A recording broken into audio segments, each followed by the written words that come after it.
खान साहब का दूसरा पैगाम कौम के नाम कि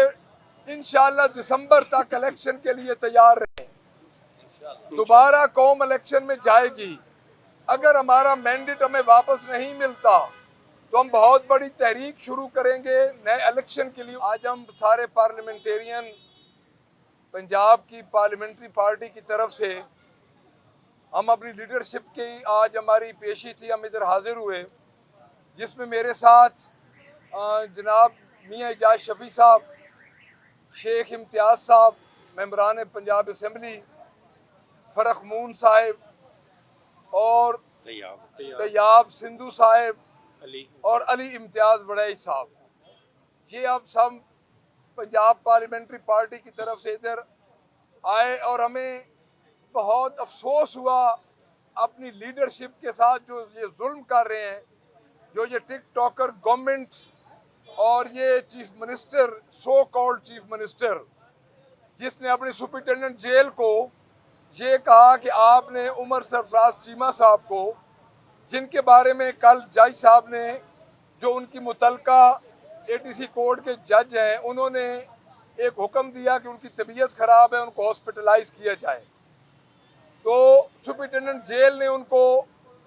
मंजूरी नहीं दी और मना किया कि आप हॉस्पिटल नहीं जा सकते। मैं एक तो ये बात बता दूं कि ये जो हमारी लीडरशिप अंदर है, ये एक आग का दरिया अबूर करके आई हुई है और अभी भी मुश्किलात में है। आप इन छोटी छोटी ओछी हथकंडों से इनको मुतज़लज़ल इनका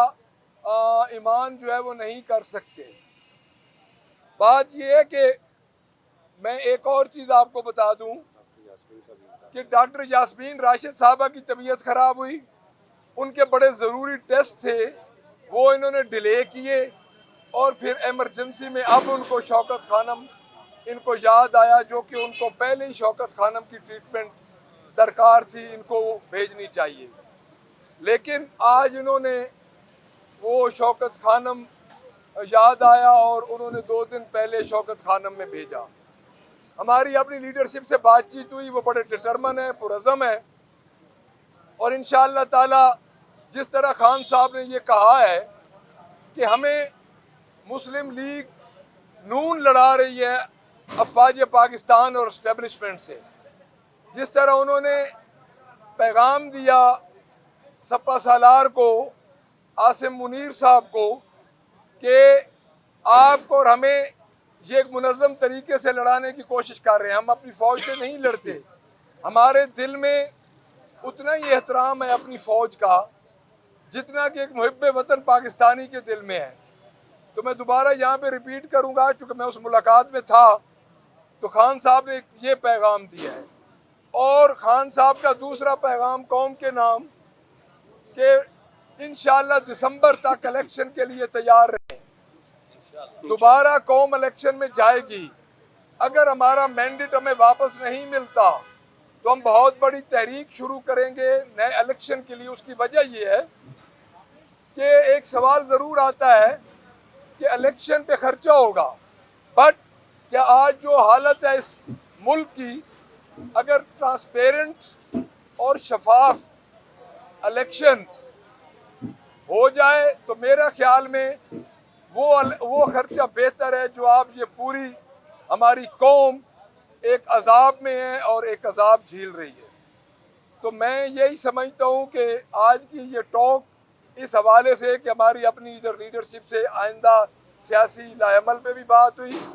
हम इंशाअल्लाह ताला आगे जलसों का जो प्लान खान साहब दे रहे हैं उस पर भी हम अमल पैरा होंगे। हम उस पर भी इंशाअल्लाह ताला बड़ी जल्दी एक तहरीक शुरू हो रही है जो 5 तारीख से शुरू हो रही है और लाहौर में भी आपको बड़ी जल्दी एक तब्दीली नजर आएगी। Thank you very much.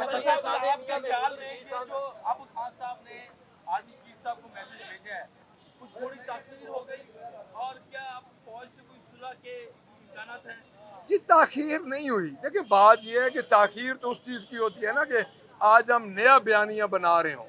हमारा पहले दिन से ये बयानिया है कि हम फौज के खिलाफ नहीं है। देयरफॉर हम कहते हैं कि बनाया जाए जुडिशल कमीशन, क्योंकि KPK ने तो एप्लीकेशन भी दे दी उधर। तो हमने तो खान साहब ने तो एक ये जो पैगाम दिया है ये इसलिए दिया है कि एक नई वो मूवमेंट शुरू कर रहे हैं। خان کے نام سے کبھی کو ٹویٹر، کبھی کو بیان خان کا توڑ مروڑ کے نون والے ٹویٹر پہ چلا دیتے ہیں، میڈیا پہ چلا دیتے ہیں، کیونکہ خان صاحب کے پاس ڈائریکٹ ایکسیس نہیں ہے، تو اس لیے انہوں نے پیغام دیا۔ جب ادھر ہمارے سے بلہ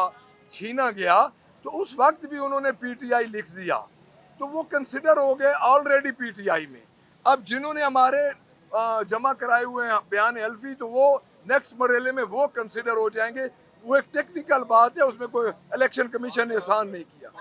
5 اگست کا میں آپ کو بتا دوں جی، 5 اگست کا ہمارا جلسہ ہے، ہماری لیڈرشپ اسلام آباد میں ہمیں کال کر رہی ہے، ان کا جو فائنل فیصلہ ہوگا پورے پاکستان سے انشاءاللہ قافلے 5 اگست کو اسلام آباد پہنچے گا۔ جی جی آپ بتائیں، آپ نے جی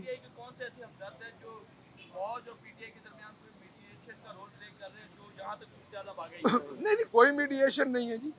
ہم کوئی خان صاحب، ایک چیز خان صاحب کے پاس پہنچ رہی ہے، وہ فارمر پرائم منسٹر ہے، ان کے پاس اخبار بھی پہنچتا ہے، ان کے پاس ایک آدھ چینل کا ان کو بھی پتا ہے کہ کیا کچھ ہو رہا ہے، ادروائز کوئی میڈیشن نہیں۔ جی آپ بچہ صاحب، آپ کی حکومت آ جاتی ہے، اگر آپ کے مذاکرات کامیاب ہو جاتے ہیں، فارم 45 کے تحت جو ہے وہ نتائج جاری ہو جاتے ہیں، آپ کو اکثریت مل جاتی ہے، تو پھر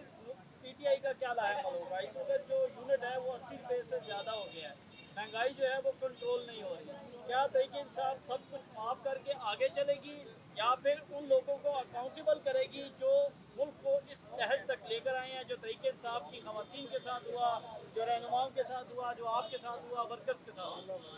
دیکھیں جی، خان صاحب اپنی ذات کے لیے تو کہتے ہیں کہ میں انتقام نہیں لوں گا،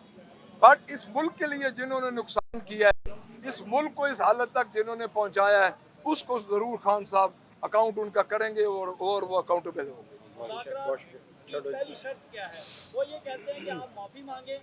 اور ہم آپ کی سارے مطالبات پورے کر لیں گے، آپ کی جانب سے کیا مطالبات؟ خان صاحب کہتے ہیں کہ اگر یہ واقعہ ہم نے کرایا ہے تو معافی مانگتے ہیں۔ Thank you.